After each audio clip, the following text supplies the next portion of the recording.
La théorie TRIZ, utilisée en sciences et techniques industrielles, a inspiré notre réflexion par sa rigueur et son appui sur du vécu. C'est pourquoi l'acronyme de notre outil fait référence à cette théorie. Cette théorie a été proposée par Jori Altschuler, ingénieur dans la marine russe ayant pour mission d'analyser les brevets internationaux et d'aider les inventeurs dans les démarches de dépose de brevets.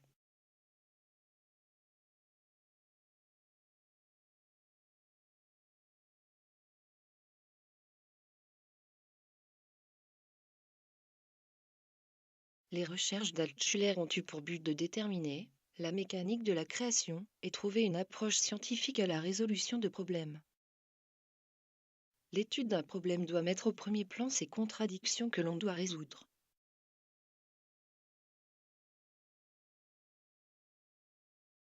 La notion de paramètre est le pivot du processus. Le modèle élémentaire d'un problème est un conflit entre deux variables.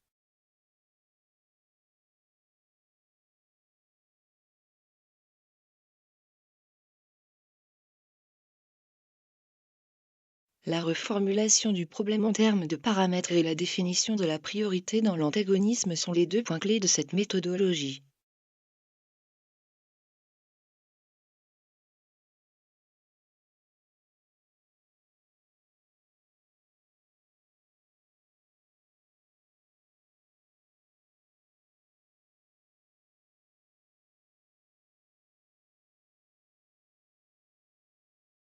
Nous, nous avons répertorié 19 principes récurrents de pratiques pédagogiques pour répondre à une difficulté.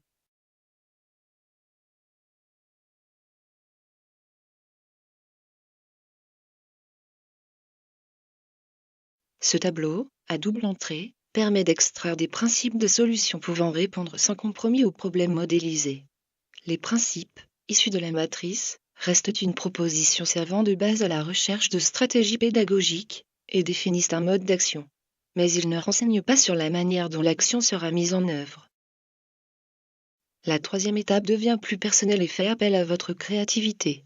Vous devez, ici, définir la manière dont l'action sera mise en œuvre. Pour cela, veillez à ne pas faire de confusion entre une démarche de réflexion, arrêter sa pensée sur quelque chose pour l'examiner en détail et la démarche de créativité basée sur des mouvements mentaux d'association d'informations.